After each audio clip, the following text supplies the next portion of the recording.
Hello दोस्तों, आप सभी का फिर से स्वागत है मेरे चैनल ये जीवन है। और आज की जो कहानी है इसे सुनकर आप सोचने पर मजबूर हो जाएंगे कि ऐसा भी होता है क्या। तो चलिए फिर जल्दी से कहानी को शुरू कर लेते हैं, और अच्छी लगे तो लाइक ज़रूर कर दीजिएगा। तो आइए कहानी को शुरू करते हैं। मेरा नाम स्नेहा है। मैं गांव में अपने चाचा जी के घर पर अपनी माँ के साथ रहा करती थी। आज मैं आपको एक ऐसी कहानी बताने जा रही हूँ जिसे सुनते ही आपके रोंगटे खड़े हो जाएंगे। मेरे चाचा जी, जो कि पेशे से नाई थे, आधी रात को गांव की बालिग लड़कियों को छत पर ले जाकर उनके बाल काटते थे। लेकिन जो सामने दिखता था, सच्चाई उससे भी ज़्यादा भयानक थी। और आज मैं सच्चाई जानकर रहने वाली थी कि आखिरकार चाचा जी बालिग लड़कियों को छत पर ले जाकर आधी रात को उनके बाल क्यों काटते हैं। राज जानने के लिए मैं धीरे धीरे सीढ़ियों की तरफ बढ़ रही थी। लेकिन जब भी चाचा जी बाल काटा करते थे तो सख्त पहरा लगा कर रखते थे। चाची जी हमेशा उनकी निगरानी करती थी। मैं चाहकर भी सीढ़ियों की तरफ नहीं जा पाती थी। और कभी कभी तो मुझे चाची की बातों पर भी हैरत होती थी कि वह कैसे चाचा जी को किसी भी कुंवारी लड़की के साथ रात की तन्हाई में अकेले छोड़ सकती है। लेकिन आज की रात चाची जी पता नहीं कहाँ थी, और मैं आसानी से सीढ़ी तक पहुँच गई। मेरे चाचा जी कुछ देर पहले ही गांव की नाबालिग लड़की नेहा को लेकर छत पर चले गए थे, और वह पूरे 2 घंटे से पहले नीचे नहीं आने वाले थे।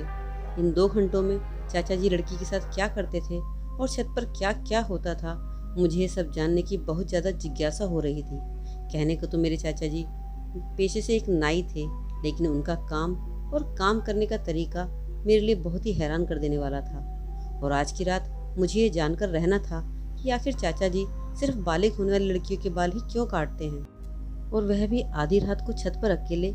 ना चाची जी कभी खुद छत पर जाती थी, और ना ही लड़की के घर वालों में से किसी को साथ जाने दिया जाता था। मैं आधी सीढ़ियाँ चढ़ चुकी थी और शायद आज मेरी रात जान भी पाती। लेकिन तभी अचानक पीछे से मेरी चाची जी की तेज़ आवाज़ आई। जबकि मेरी चाची हमेशा डरी सहमी रहने वाली एक महिला थी, लेकिन आज उनकी आवाज़ में एक अलग ही तरह का जोश था। पहली बार मैंने ऐसी आवाज़ सुनी थी कि मेरी जान ही निकल गई। जैसे ही मैंने पलट कर देखा तो वह आधी सीढ़ी ऊपर आ चुकी थी, और गुस्से से मुझ पर चीखते हुए मेरा हाथ पकड़कर मुझे घसीटते हुए नीचे ले आई। वह इतने गुस्से में थी कि लग रहा था जैसे मुझे कच्चा ही चबा जाएगी। उन्होंने मुझसे बहुत कड़े शब्दों में कहा कि तुम ऊपर क्या करने जा रही थी। तो मैंने जवाब दिया कि मुझे बहुत घुटन हो रही थी, इसलिए मैं छत पर जा रही थी। मेरी बात सुनकर चाची जी ने एक जोरदार थप्पड़ मेरे मुंह पर मारा और कहा, तुम जानती नहीं हो आज नेहा अपने बाल उतरवाने आई है, फिर तुमने छत पर जाने के बारे में सोचा भी कैसे? क्या तुम अपने चाचा का काम बंद करवाना चाहती हो? क्या तुम जानती नहीं हो तुम्हें और तुम्हारी माँ को तुम्हारे चाचा ने ही पाला है? तुम्हारे बाबा के मरने के बाद से तुम्हारे चाचा जी ने तुम्हारी सारी जिम्मेदारी अपने सिर पर ले रखी है, और तुम हो कि उनके काम के पीछे ही पड़ गई हो। तुम्हारे चाचा जी बिल्कुल भी नहीं चाहते कि जब वह काम करें तो उन्हें कोई बीच में परेशान करे, यहाँ तक कि मैं भी नहीं। इसलिए मैं कभी ऊपर जाने की कोशिश नहीं करती। इसलिए अच्छा होगा कि तुम भी कभी इस तरह से हरकत करने की दोबारा कोशिश ना करना, वरना अच्छा नहीं होगा। और फिर मैं तुम्हारे चाचा जी को तुम्हारी शिकायत करूंगी। चाची जी की बात सुनकर मैं बहुत ज़्यादा डर गई थी, क्योंकि चाचा जी से तो वैसे भी मुझे बहुत डर लगता था, और फिर उनकी अजीबोगरीब करतूत की वजह से भी मैं बहुत ज़्यादा परेशान रहती थी। अगर ऐसे में चाची जी उनसे मेरी शिकायत करती तो मेरे लिए और परेशानी खड़ी हो जाती। मैंने फ़ौरन चाची जी से माफ़ी मांगी और कहा कि आज के बाद मैं कभी ऐसी गलती नहीं करूँगी। चाची जी का गुस्सा थोड़ा ठंडा हुआ और उन्होंने मुझे नीचे जाने के लिए कहा। इस समय मेरे लिए यहाँ से निकल जाना ही बेहतर था, और मैं अपने कमरे में आ गई। कमरे में आकर मेरे दिमाग में यही बात घूम रही थी कि आखिर चाची जी को बाल उतारते वक्त इतनी खामोशी की भी क्या ज़रूरत थी कि वह किसी तीसरे की दखल अंदाजी बर्दाश्त ही नहीं कर सकते थे। जबकि मैंने कई बार गांव के दूसरे नाइयों को देखा था कि वह बाल चौराहे पर बैठकर काटा करते थे। वह 20 चौराहे पर अपनी कुर्सी डालकर बैठा रहता था और आधे गांव के बीच लोगों के बाल उतारता था। उसे ना ही किसी तरह की तन्हाई की ज़रूरत थी, और ना ही किसी के जाने से उन्हें कोई परेशानी थी। यहाँ तक कि मेरे चाचा जी कभी भी मुझसे प्यार नहीं किया करते थे, जैसे कि और लोग अपनी भतीजी को करते हैं। हमेशा मुझ पर पाबंदियाँ लगाते थे। हर बात पर बस यही कहते थे कि अब तेरा बाप मौजूद नहीं है, इसलिए तो तेरी जिम्मेदारी मुझ पर है। मैं सिर्फ 12 साल की थी और मेरे चाचा जी मुझ पर ऐसे रोक टोक लगाते थे जैसे कि मैं कोई जवान लड़की हूँ, और ना ही मैं उनकी अनुमति के बगैर घर से बाहर निकल सकती थी और ना ही किसी के घर जाने के बारे में सोच सकती थी। मुझे स्कूल से ले जाने और लाने का काम भी चाचा जी ही किया करते थे। कभी कभी तो मुझे चाचा जी पर बड़ा गुस्सा आता था। मेरा दिल चाहता था कि किसी तरह मैं उनसे अपनी जान छुड़ा लूं, लेकिन चाचा जी से तो मेरी जान भी छूट नहीं सकती थी, क्योंकि उनका काम ही ऐसा था। बस महीने या 1.5 महीने में किसी लड़की के ही बाल काटते थे, और वह भी हमारे घर की छत पर। बाकी सारा वक्त वह घर पर ही पड़े रहते थे और मुझ पर नज़र रखते थे। मेरे बाबा बहुत पहले हमें छोड़कर ऊपर वाले के पास चले गए थे, इसलिए मेरी जिम्मेदारी मेरे चाचा जी के कंधों पर ही थी, और इसी वजह से चाचा जी मुझ पर पूरा हक समझते थे। ऐसा नहीं था कि चाचा जी शादीशुदा नहीं थे, उनकी शादी को 5 साल होने वाले थे। चाची जी भी हमारे साथ ही रहा करती थी, लेकिन पता नहीं क्यों वह इतनी डरी सहमी सी नज़र आती थी, जैसे उन्हें किसी बात का कोई डर हो। जबकि मेरी माँ बहुत हंसने वाली और बोलने वाली औरत थी, और चाचा जी से वह बिल्कुल भी डर कर नहीं रहती थी, लेकिन नॉर्मल बात किया करती थी। पता नहीं चाची जी ही इतना चाचा जी से क्यों डरती थी। यह शायद इसलिए भी था क्योंकि वह अभी तक माँ नहीं बन पाई थी, वह चाचा जी को औलाद ना दे सकी। जो भी था, मुझे अपने चाचा एक आंख नहीं भाते थे, क्योंकि उनकी वजह से मेरा बचपन भी जवान लड़कियों की तरह गुजर रहा था। और जैसे जैसे मुझे समझ आई और पता चला कि मेरे चाचा जी क्या काम करते हैं, तो मैं हैरान रह गई, क्योंकि मेरे चाचा जी मर्द होकर भी मर्दों के बाल नहीं काटते थे, बल्कि वह तो लड़कियों के बाल काटते थे, और वह भी ऐसी लड़कियों के बाल जो बालिग हो जाया करती थी। यह बात मेरे लिए बहुत हैरान करने वाली थी, और जब से मुझे इस बात का पता चला था, मेरे अंदर जिज्ञासा सी पैदा हो गई थी कि चाचा जी ऐसा क्यों करते हैं। कई बार मैंने सोचा कि चाचा जी को किसी लड़की के बाल काटते हुए देखूंगी, लेकिन चाचा जी का तो तरीका ही बिल्कुल अलग था। वह आधी रात को बालिग लड़की को घर पर बुलाते और उसे अपने साथ छत पर ले जाते और वहां जाकर उसके बाल काटते थे। सारे गांव में यह मशहूर था कि चाचा जी जिस लड़की के बाल काटते हैं वह और ज़्यादा सुंदर हो जाती है और उसके नसीब जाग जाते हैं, क्योंकि उस लड़की की शादी किसी बहुत अच्छी जगह पर हो जाती है। इसलिए लोग खुशी खुशी अपनी जवान लड़कियों को चाचा जी के पास भेज देते हैं, ताकि उनकी बेटियों की किस्मत बदल जाए। लेकिन मुझे ये समझ नहीं आता था कि चाचा जी के बाल काटने से लड़की के नसीब का क्या मतलब है। मैंने कई बार यह राज जानने की कोशिश की, मगर हमेशा नाकाम रही, क्योंकि चाची जी का पहरा हमेशा रहा करता था। क्योंकि जब भी चाचा जी किसी लड़की के बाल काटने के लिए छत पर ले जाते, तो चाची जी सीढ़ियों पर पहरा देना शुरू कर देती थी और छत पर किसी को न जाने देती। लेकिन आज मुझे शायद ऐसा लग रहा था जैसे मैं ये राज जान पाऊंगी, क्योंकि मेरी सहेली कविता बालिग हुई तो गांव की दूसरी लड़कियों की तरह भी उसे भी चाचा जी के पास लाया गया। मैं सोचकर खुश हो गई कि चलो कविता से अगली सुबह इस बारे में बात करूंगी, तो मुझे पता चल ही जाएगा कि चाचा जी ने उसे छत पर ले जाकर उसके बाल कैसे काटे। लेकिन अगले दिन जब वह स्कूल आई तो वह बिल्कुल खामोश थी। मेरे सवाल करने पर भी उसने कोई जवाब नहीं दिया, बल्कि सारा वक्त चुपचाप क्लास में बैठी रही। वैसे कविता बहुत शरारती और चुलबुली टाइप की लड़की थी, लेकिन आज बिल्कुल खामोश बैठी थी। घर जाकर यही बात मैंने माँ से कही तो माँ हंसकर कहने लगी, तुम्हारी सहेली बड़ी हो गई है, बालिग हो गई है, अब उसे थोड़ा शांत रहना चाहिए। और शायद उसकी माँ ने ऐसा ही समझाया होगा, उम्र का फ़र्क है, तुझे भी समझ आ जाएगा। और अब तो उसके सर पर बाल भी नहीं हैं, शायद इसलिए थोड़ी शर्म आ रही होगी। मैंने माँ की बात मान ली। कई दिन तक कविता इसी तरह रही। क्लास के सब बच्चे उसे लगातार चिढ़ा रहे थे। हो सकता है वह शर्मिंदगी के मारे खामोश रही हो, मगर मुझे क्या पता था कि उसकी खामोशी के पीछे क्या राज है। जब कुछ वक्त यही सिलसिला चलता रहा तो मैंने चोरी छुपके छत पर जाने की कोशिश की, लेकिन हर बार चाची जी आगे आ जाती या फिर माँ ही मुझे डांट कर कह दिया देती कि अपने चाचा जी के काम में दखल अंदाजी ना किया करो। तुम्हारे चाचा जी ही हैं जिन्होंने तुम्हारे बाबा के मरने के बाद हमारा पेट पाला है। अगर तुम्हें डांटा करते हैं तो बर्दाश्त कर लिया करो, क्योंकि वे तुम्हारा भला ही चाहेंगे। मैं माँ की बातों को समझती थी, क्योंकि चाचा ही थे जिन्होंने पापा के मरने के बाद हमें संभाला था। नहीं तो मेरे नाना नानी और मेरे मामा दूसरे गांव में रहते थे, उन्होंने कभी भी पलटकर हमारा हाल तक नहीं पूछा था। ऐसे में चाचा ही थे जो हर वक्त माँ के साथ खड़े रहते थे। यहाँ तक कि अपनी शादी के बाद भी उनका व्यवहार हमारे लिए बदला नहीं था। वह हमारा पहले की तरह ही ख्याल करते थे और चाची जी को हमारे साथ रहने में कोई एतराज़ नहीं था। यही वजह थी कि माँ उनकी हर बात माना करती थी। सारे गांव वाले भी चाचा जी की बहुत इज्जत करते थे, क्योंकि चाचा जी बहुत नरम मिजाज के इंसान थे। पर न जाने क्यों वह सिर्फ मेरे लिए सख्त थे। माँ कहती थी, इसके पीछे उनका प्यार छुपा है, उनकी अपनी कोई औलाद नहीं है। मुझे अपनी माँ की बात अच्छी लगी, क्योंकि मैं जानती थी कि अगर चाचा जी ना होते तो शायद हमें दर दर की ठोकरें खानी पड़ती। उनका सहारा हमारे साथ ना होता तो शायद हम माँ बेटी आज इस गांव में बेसहारा और मोहताजी की जिंदगी गुजार रहे होते। जिस रात मैंने चाची जी से वादा किया था कि मैं कभी दोबारा चाचा जी के काम में टांग नहीं अड़ाऊंगी, उस दिन के बाद मैंने कभी जानने की कोशिश नहीं की कि चाचा जी आखिर ऐसा क्या करते हैं। मुझे शायद डर भी था, अगर मैं चाची जी के काम में दखलंदाजी करने की कोशिश करूंगी तो चाची मेरे चाचू को शिकायत कर लगा देगी और चाची जी हमें घर से बाहर निकाल देंगे। चाचा जी का काम पहले की तरह ही चल रहा था। कभी महीने में तो कभी 1.5 महीने में कोई ना कोई लड़की बालिग होकर हमारे घर आती और चाचा जी के साथ खामोशी से ऊपर चली जाती। चाची सीढ़ियों के आसपास ही रहती और 2 घंटे बाद जब वह लड़की छत से उतरकर वापस नीचे आती तो उसके जाने के 2 घंटे बाद चाचा जी नीचे उतरते और उनकी हालत बहुत ही अजीब हुआ करती थी। वह बहुत थके थके लगा करते थे, जैसे कि पता नहीं कितना मेहनत का काम कर आए हैं, और जाकर अपने कमरे में बंद हो जाया करते थे। चाचा जी हमेशा काले रंग की धोती बांधकर ही लड़कियों के बाल काटते छत पर जाते थे, लेकिन जब वह नीचे उतरते तो उनके कपड़े भी बदले हुए होते। वह बहुत हाफते हाफते सीढ़ी से उतरते थे, जैसे बहुत ही ज्यादा थक गए हों और उनके लिए चलना भी मुश्किल हो रहा हो। और फिर एक अजीब बात और मैंने नोटिस की कि जब भी मेरे चाचा जी कमरे में जाकर बंद हो जाया करते, चाची छुप छुप के रोया करती थी। उन्हें चाचा जी के कमरे में जाने की अनुमति नहीं थी।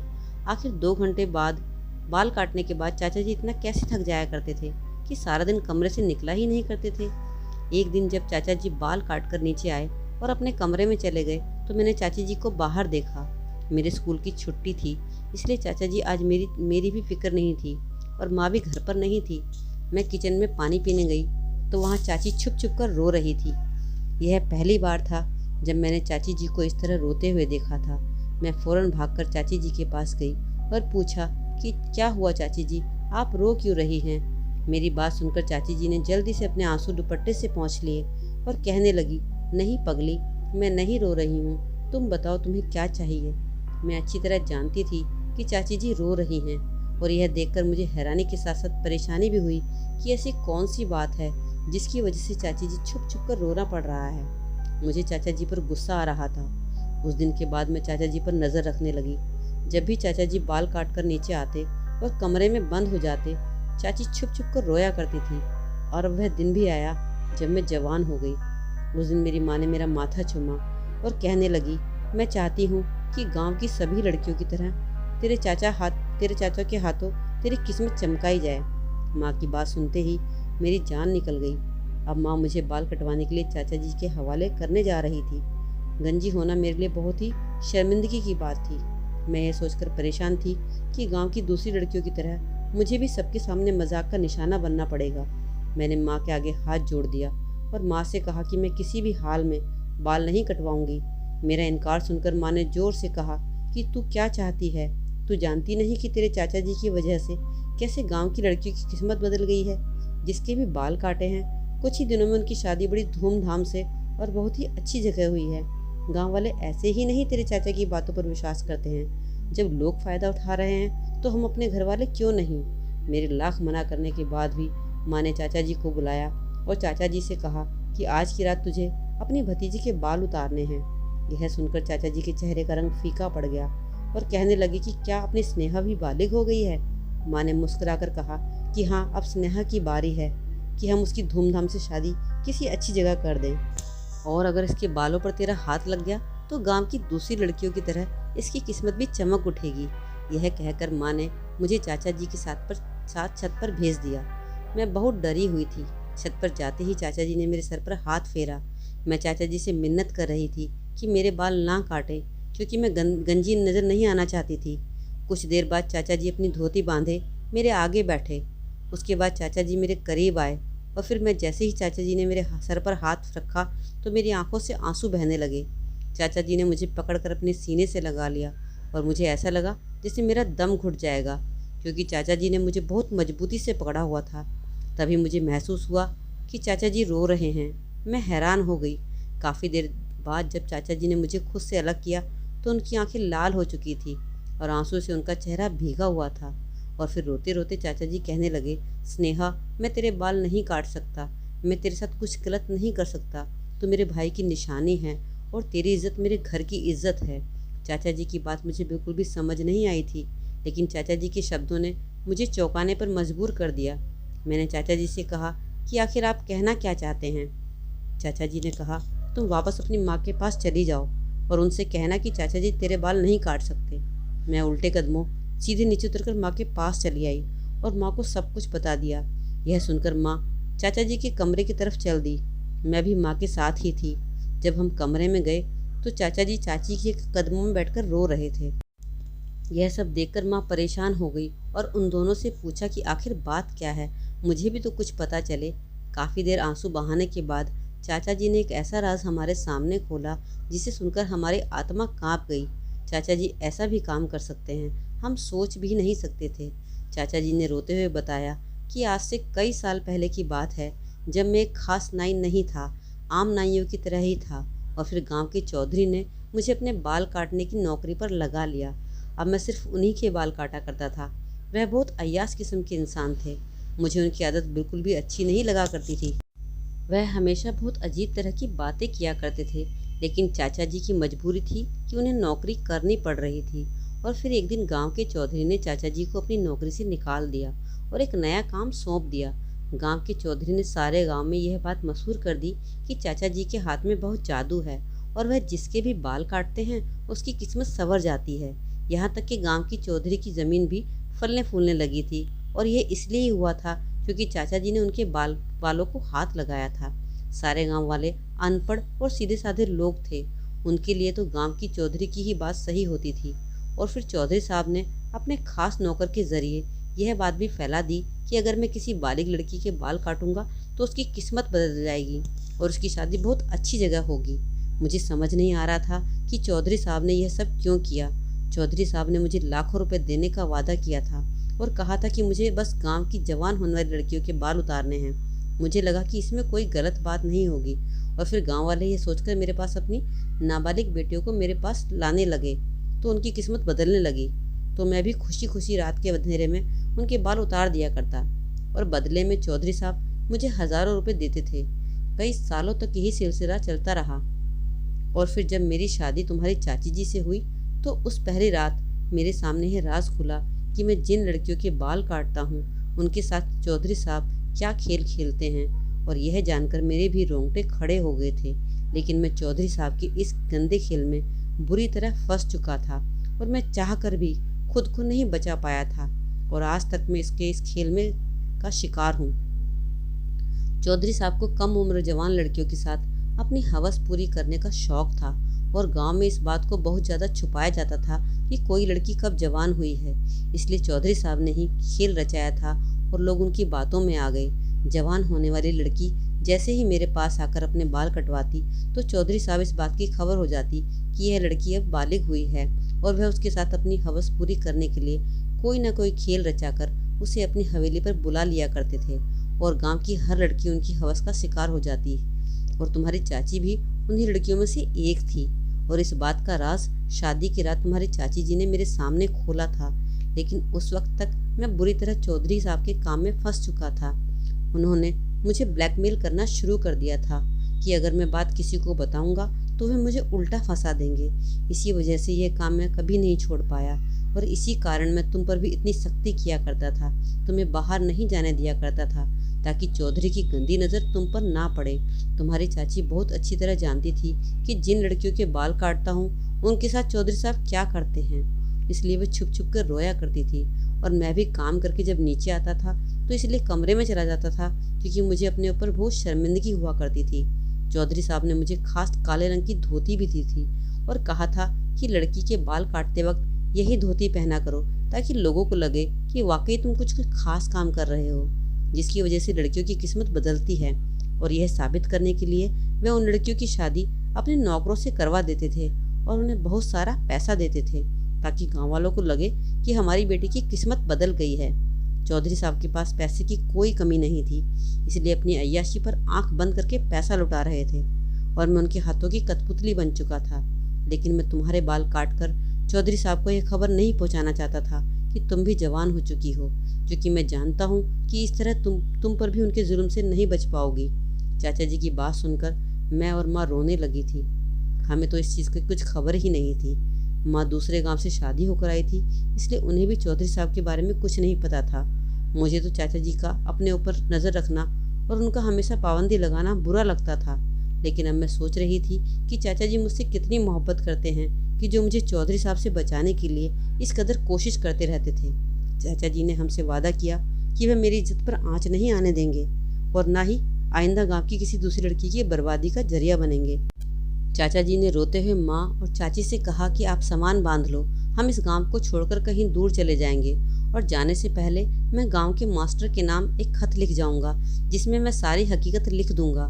गांव के मास्टर समझदार आदमी हैं, वह खामोशी से गांव वालों को यह बात समझा देंगे और यह किस्सा हमेशा के लिए ख़त्म हो जाएगा। मैं, माँ और चाचा जी कोई भी नहीं जानता था कि आगे हमारी क्या मंजिल है। चाचा जी ने कदम बढ़ाया, इसलिए हमें यकीन था कि ऊपर वाला हमारी मदद ज़रूर करेगा। चाचा जी ने गांव के मास्टर के नाम एक लंबा सा खत लिखा, जिसमें उन्होंने हर बात साफ साफ लिख दी ताकि हमारे जाने के बाद कोई गांव वाला चौधरी की बातों में ना सके, फिर कोई लड़की बाल कटवाकर या किसी और तरीके से चौधरी साहब तक ना पहुंच पाए कि वह जब जवान हो और बालिग हो चुकी हो, उनकी हवस का निशाना बनने के लिए तैयार है। मुझे आज भी अच्छी तरह से याद है कि जब भी कोई लड़की बालिग होने के बाद गंजी होती और फिर कुछ दिनों के बाद स्कूल आती तो वह किस कदर डरी सहमी और खामोश होती थी। मुझे हमेशा यूं ही लगता था कि ये सब इसलिए है क्योंकि वह गंजी होकर आई है और अपने इस गंजेपन की वजह से परेशान है। लेकिन यह राज तो आज खुला है कि वह चौधरी साहब की हवस का निशाना बनकर आई थी और मेरे चाचा जी जिन्हें मैं बहुत गलत समझती थी, दरअसल वह भी खुद एक तकलीफ़ का शिकार हो रहे थे। और जब हम यह गांव छोड़कर जा रहे थे तो मेरे चाचा जी के चेहरे पर सुकून ही सुकून था। आज भी गांव में बहुत से ऐसे चौधरी हैं जो इस तरह की हरकतों में शामिल हैं और सीधे सीधे गांव वाले उनकी घटिया काम और उनकी करतूत नहीं जानते। शहरी लोगों को चाहिए कि वे देहाती एरिया में शिक्षा को आगे बढ़ाएं ताकि सीधे साधे और भोले वाले गांव वाले ऐसी घटिया सोच को खुद से बचा सकें।